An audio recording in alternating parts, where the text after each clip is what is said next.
All right, welcome back. Fade to Black breaking news. I'm your host, Jimmy Church. What a day, man. What a day. Thursday, May 16th, 2024. A day that will go down in infamy. Am I good? Am I good? Is everything fine? Is everything fine? I don't get upset anymore. I just don't. And I don't know. So I'll just let it was glitching. I rebooted the entire system. Okay, let's get started. Tonight on the show, Glennis McCants is with us. I'm also going to be on Truth Be Told Radio here in about a half hour. It's supposed to be in 45 minutes, and now I'm going to be there in a half hour. So I got to wrap this news here really quickly. Tonight, Glennis McCants is on the show. I am also on with Christina Gomez. That's at 2:30 on Mysteries with a History. And then the news right now. So I've got 4 shows that I'm doing in the next few hours. Okay, so busy day around here. Let's get straight to it. On this day in history, 1717, writer Francois Marie Arouet, better known as Voltaire, is imprisoned in the Bastille. That lasted for about a year. On this day in 1717, freedom of speech, right? Fate or fact, all of the world's bacteria stacked up on top of each other would stretch for 10 billion light years. And that is your fate or fact. Let's get to the breaking news. The United States Department of Defense is developing a plan to use the ever-growing American commercial space industry for national security purposes. The plan, known as the Commercial Augmentation Space Reserve, or CASR, would allow the U.S. Space Force to use the capabilities of the commercial space sector through pre-negotiated contractual agreements, which would be activated in times of crisis or conflict. According to the service's commercial space strategy document, which was released in April 2024. Such a plan would combine military, commercial, and civil satellites operated by the United States and its allies into one hybrid space architecture, as the Pentagon's Defense Innovation Unit refers to it. You saw this day coming. Stretching beneath the ground near the Giza Pyramid complex in Egypt lie the remains of an ancient branch of the Nile River that might once have helped ancient Egyptians to build their monuments. The highest concentration of pyramids in Egypt can be found in a stretch of desert between Giza and the village of Lisht. These sites are now several dozens of kilometers away from the Nile River, but Egyptologists have long suspected that the Nile might once have been closer to that stretch than it is today. Satellite images and geological data now confirm that a tributary of the Nile, which researchers have named the Aramat Branch, used to run near many of the major sites in the region several thousand years ago. The discovery, reported on May 16th in the Communications, Earth, and Environment 1, could help to explain why ancient Egyptians chose this area to build the pyramids. All 21 crew members of the ship that crashed into Baltimore's Francis Scott Key Bridge are still stuck on board the vessel, cut off from the rest of the world with no access to their cell phones, 7 weeks on from the deadly disaster. Daryl Wilson, a spokesman for the Synergy Marine Group, which manages the Dolly ship, said the FBI had confiscated the crew's phones during the investigation into the crash. The crew members, including 20 men from India and 1 from Sri Lanka, have been supplied with new cell phones, and now they are able to stay in contact with their families. But they can't leave the ship. That's crazy. Two brothers who studied at the Massachusetts Institute of Technology, MIT, were arrested yesterday on U.S. charges that they carried out a cutting-edge scheme to exploit the Ethereum blockchain's integrity and steal $25 million worth of cryptocurrency. Federal prosecutors in Manhattan called the scheme perpetrated by Anton Pereira Bueno, 24 years old, and James Pereira Bueno, 28 years old. They called it novel and said that the case marked the first time that such a fraud had ever been the subject of U.S. criminal charges. Authorities said they executed their elaborate heist in April 2023, stealing $25 million from traders in just, check this, 12 seconds by fraudulently gaining access to pending transactions and altering the movement of cryptocurrency. 12 seconds.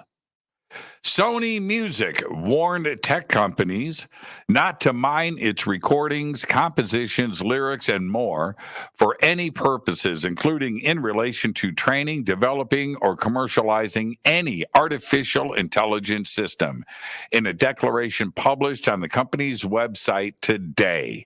In addition, according to the letter that they sent out, Sony Music is in the process of reaching out to hundreds of companies developing generative AI tech, as well as streaming services, to drive home this message directly.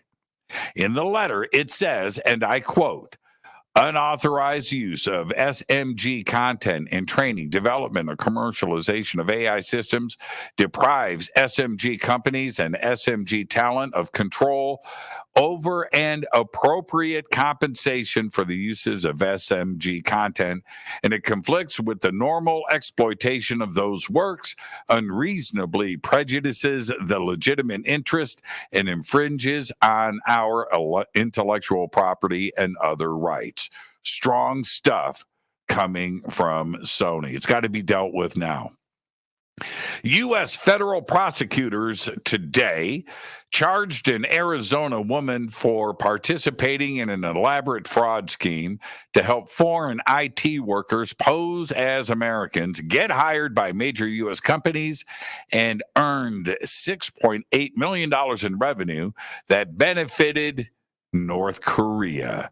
The scheme compromised the identities of 60 Americans and affected 300 U.S. companies, including a major TV network, a premier Silicon Valley tech company, and an iconic American car maker. All of this is in an unsealed indictment by the U.S. District Court for the District of Columbia, but they did not name the companies.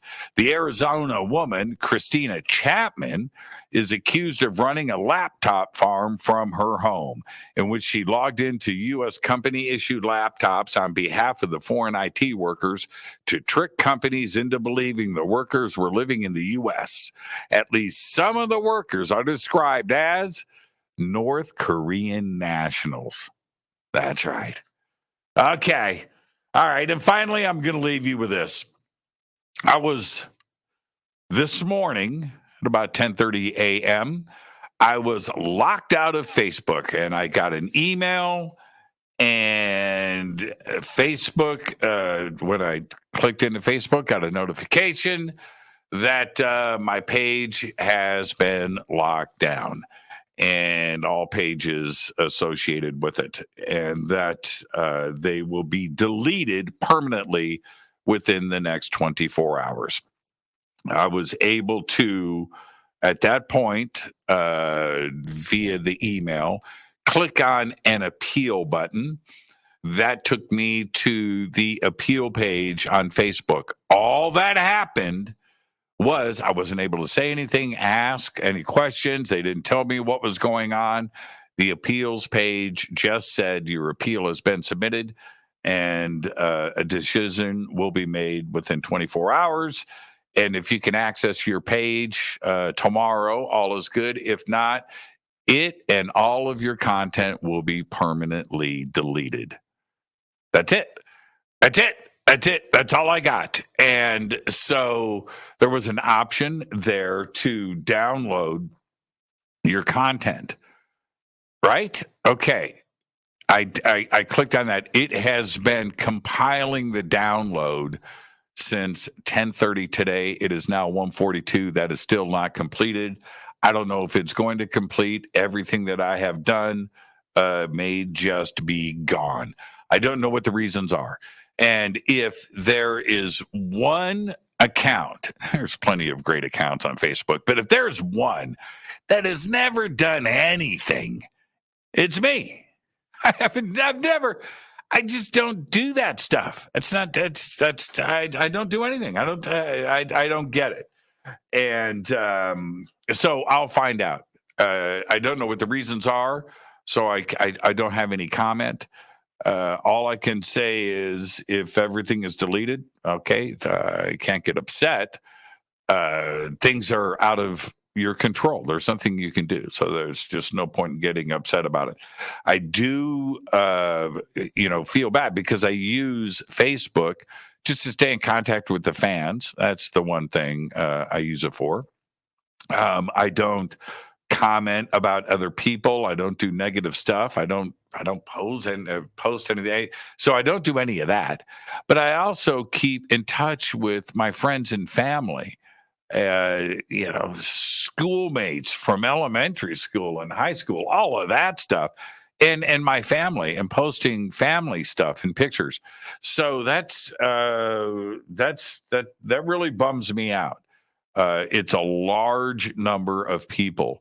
I don't know how many followers I have on my personal Facebook page, but it's probably 15,000, and then another 5,000 friends or so. I haven't looked in a long time, so I don't really follow that stuff. But there's that. So that's 20,000 people right there. And then there are the Facebook fan pages that I won't be able to access and interact with the fans. And we probably have another 5,000 there. And then our Facebook company page for Jimmy Church Radio, I don't know. Last time I checked a couple of years ago, it's probably the same. There's 25,000 or 30,000 people there, and all of that just goes away. And it's just, I feel bad for the fans. It's just one of those things. So if this continues, and I suspect that it will, because they're not really telling me anything, there's nothing I can do. And once it's done, the decision's final, and I'm just going to go with that for now. It's just going to be an Instagram world, Instagram and Twitter. It's now called X, but who cares? And YouTube, I guess. No Facebook. So we'll find out tomorrow. If I'm there, I'm there. If I'm not, I'm not. And we'll focus on I guess we'll do all of our company stuff on Instagram, I guess. And that's even owned by Facebook. And that's what's weird. All the posts are the same. Everything's the same. I don't know. Maybe they'll flag my Instagram account next. And there you go. All right. I've got to jump because I'm going on Truth Be Told Radio here in a few minutes. It looks like whatever the problem was is now fixed, and that's all good. So for now, all I've got, I'll see you tonight. Let's see. So Glennis McCants tonight, Truth Be Told Radio here in a few minutes. And then at 2:30, Christina Gomez, Mysteries with a History. Busy day around here. I'll see you guys out there. All I've got for now is go back, Lee Tappy.